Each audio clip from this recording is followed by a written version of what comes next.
Objective देखते हैं कुछ कुछ। पहला आपका क्वेश्चन है कि प्रकाश किसका रूप है।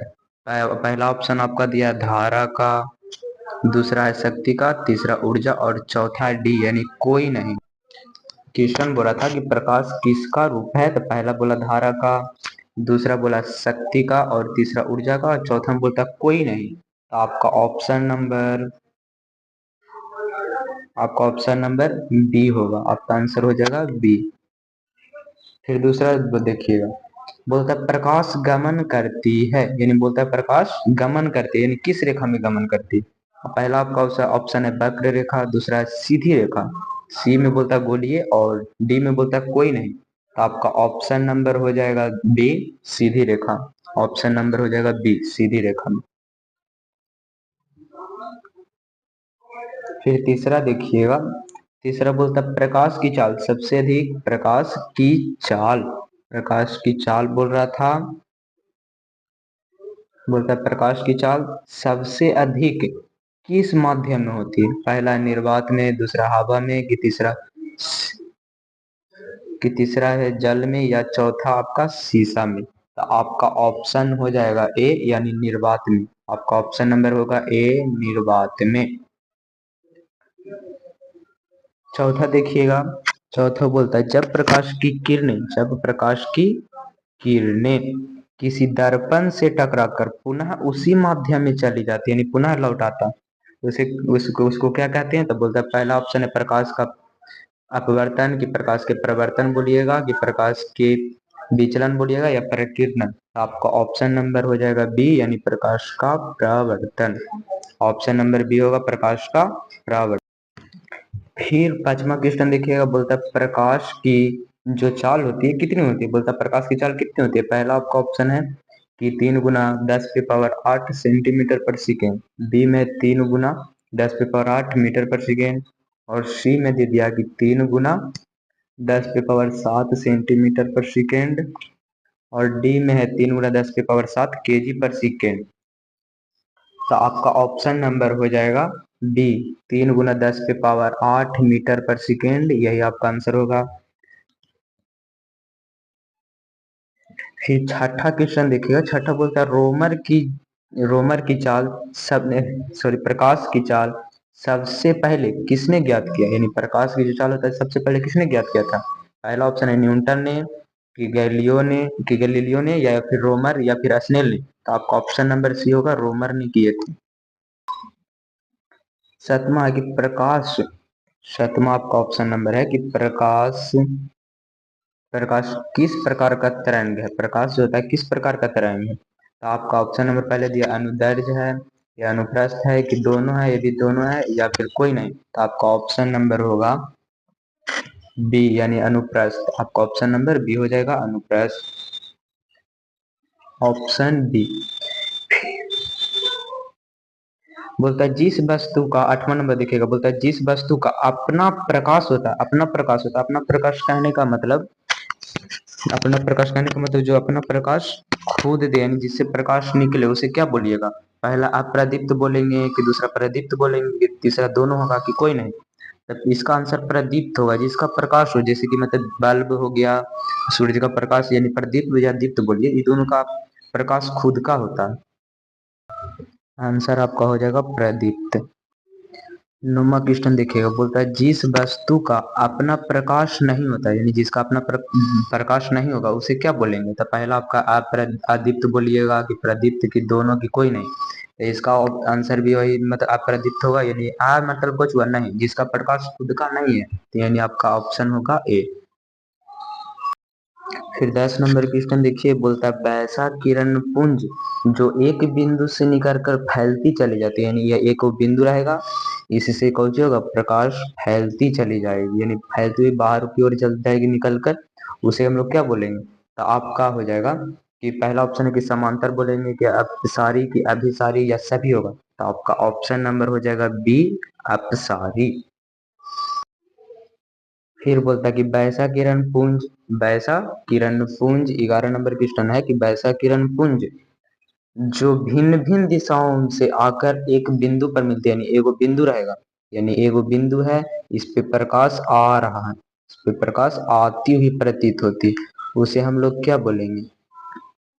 तो इसका आंसर पहले देखिए ऑप्शन की समांतर होगा कि अपसारी होगी या फिर अभिसारी होगा कि सभी होगा। तो आपका आंसर हो जाएगा अभिसारी। आपका आंसर होगा अभिसारी। फिर देखिएगा, फिर बोलता है कि वैसा किरण पुंज जो एक दूसरे बिंदु के कुछ होता है समांतर चलती है, उसे हम लोग क्या बोलेंगे? तो पहला आपका ऑप्शन है कि समांतर बोलेगा कि अपसारी किरण पुंज बोलेगा कि अभिसारी या सभी बोलिएगा। तो देखिएगा एक उस सब रेखा जो रहेगा यानी जो एक दूसरे के कुछ रहेगा समांतर यानी समान दूरी रहेगा और सीधा जाएगा उसे क्या बोलेंगे? तो आपका ऑप्शन नंबर ए होगा यानी समांतर। ऑप्शन नंबर ए हो जाएगा समांतर किरण पुंज। फिर 13 नंबर क्वेश्चन को देखिएगा, बोलता है प्रकाश के प्रवर्तन के कितने नियम होते हैं? पहला एक कि दो कि पहला आपका एक होगा कि दो होगा कि तीन होगा कि चार? तो आपका ऑप्शन नंबर बी हो जाएगा यानी दो। फिर 14 नंबर देखिएगा, बोलता आपतन कोण जो होता है किसके बराबर होता है? पहला है अपवर्तन की, दूसरा प्रवर्तन या विचलन या सभी? तो आपका प्रकाश के प्रवर्तन की फिगर होता था, इसके जो बीच में रहता था इसको आई तो बोलते थे आ, एक होता अपवर्तन कोण, एक होता अपतन कोण। तो अपवर्तन कोण जो होता अपतन कोण जो होता अपवर्तन कोण के बराबर होता है। ऑप्शन नंबर आपका हो जाएगा बी। ऑप्शन नंबर आपका बी होगा। 16 नंबर की 15 में देखिएगा, बोलता है यदि आपतन कोण, यदि जो आपतन कोण का मान होगा यानी 60 डिग्री होता है, आपतन कोण की जो कोण है 60 डिग्री, तो प्रवर्तन कोण का कितना होगा? पहला ऑप्शन है कि 60, दूसरा 45 और सी में 20 और डी में है 90। तो अभी बोले थे कि आपतन कोण जो होता है प्रवर्तन कोण के बराबर होता है। तो आपतन कोण जब 60 डिग्री का था प्रवर्तन कोण भी 60 डिग्री का होगा, यानी आपका ऑप्शन नंबर ए। फिर अगला है कि श्वेत प्रकाश में कितने रंग होते हैं? श्वेत प्रकाश का स्पेक्ट्रम दिखाई थे कि पेज में से निकलती है 7 रंग में विभक्त होता है। ऐसे होता है 7 भाग लाल में, लाल पीला नीला बैगनी, ये सब जो होता है 7 में। तो आपका ऑप्शन नंबर हो जाएगा ए। आपका ऑप्शन होगा ए यानी 7।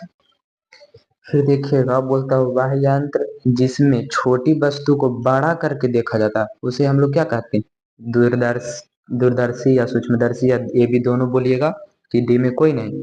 देखिएगा परिभाषा दिखाई दे सूक्ष्मदर्शी का, जिसका जो मतलब छोटा वस्तु को बड़ा करके देखा जाता है तो सूक्ष्मदर्शी की सहायता से यानी सूक्ष्मदर्शी होगा। फिर बोलता है तो वह यंत्र जिसमें दूर की वस्तु को स्पष्ट देखा जाता है उसे क्या? दूर की वस्तु का स्पष्ट देखा जाए तो उसे क्या कहते हैं? यानी दूरदर्शी बोलिएगा कि सूक्ष्मदर्शी बोलिएगा कि दोनों नहीं कि डी में कोई नहीं? तो आपका होगा कि बोल रहा था कि वह यंत्र जिससे दूर की वस्तु को देखा जाता है यानी दूरदर्शी। आपका ऑप्शन नंबर ए हो जाएगा दूरदर्शी।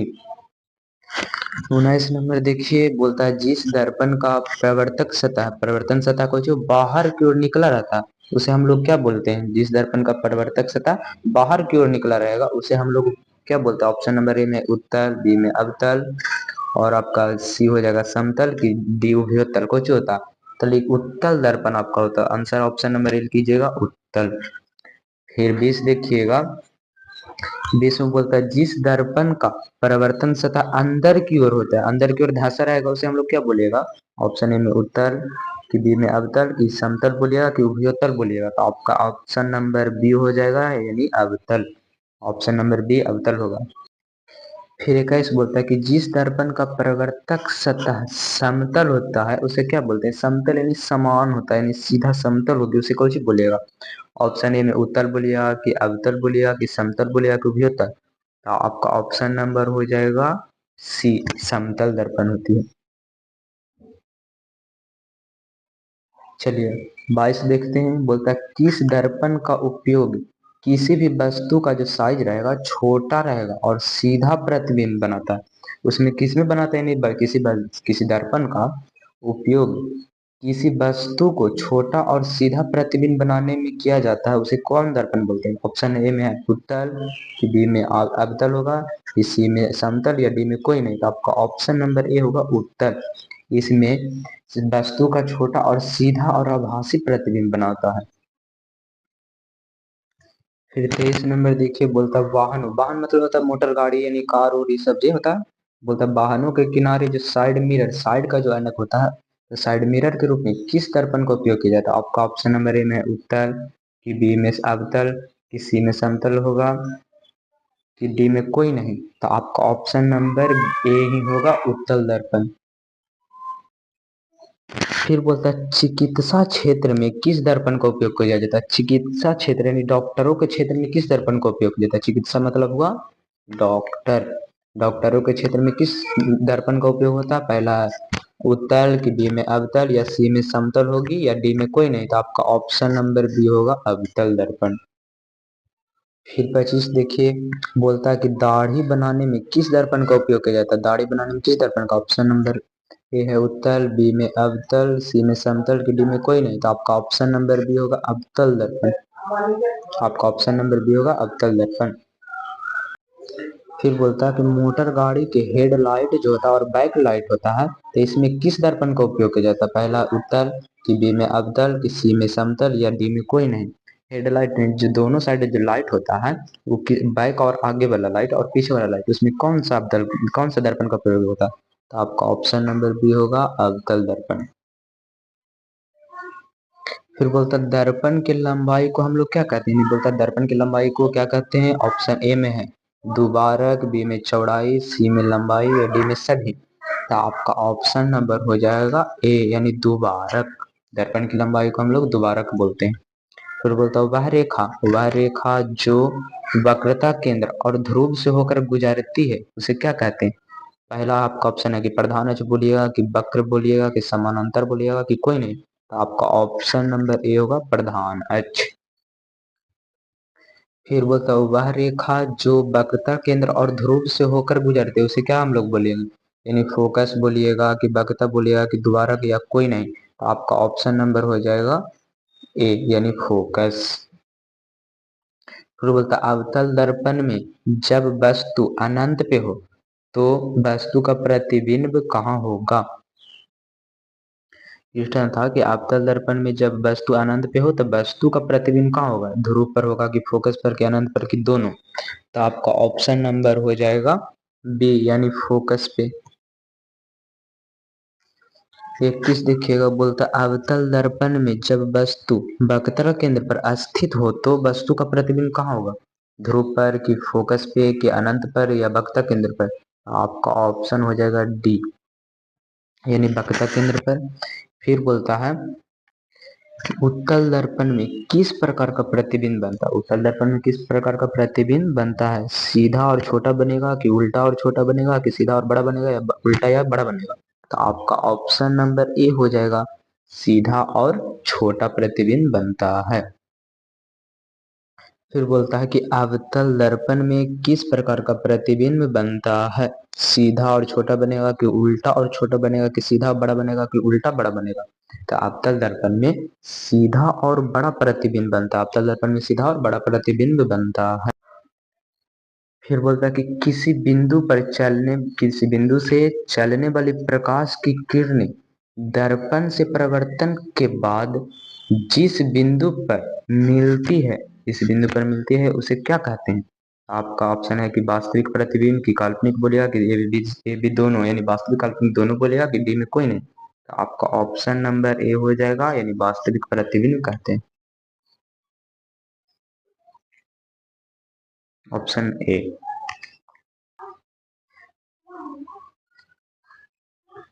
चलिए आगे क्वेश्चन देखते हैं कि 35 बोलता है किसी बिंदु से चलने वाली प्रकाश की किरणें दर्पण से परावर्तन के बाद जिस बिंदु पर मिलती ही मालूम होती है, मिलती ही प्रतीत होती है, मालूम होती है, उसे क्या बोलते हैं।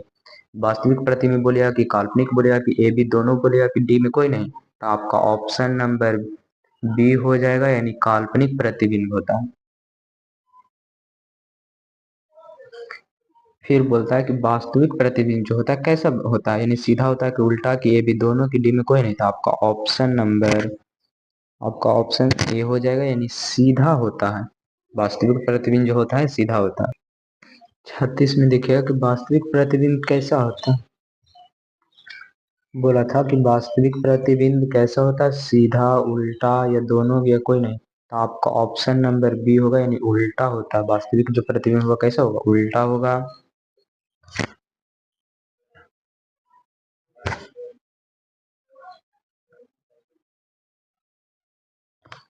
फिर बोलता है काल्पनिक प्रतिबिंब कैसा होता है, जो काल्पनिक प्रतिबिंब होता है कैसे होता है, सीधा, उल्टा या दोनों या कोई नहीं, तो आपका ऑप्शन नंबर ए हो जाएगा, यानी काल्पनिक प्रतिबिंब हमेशा सीधा होती है।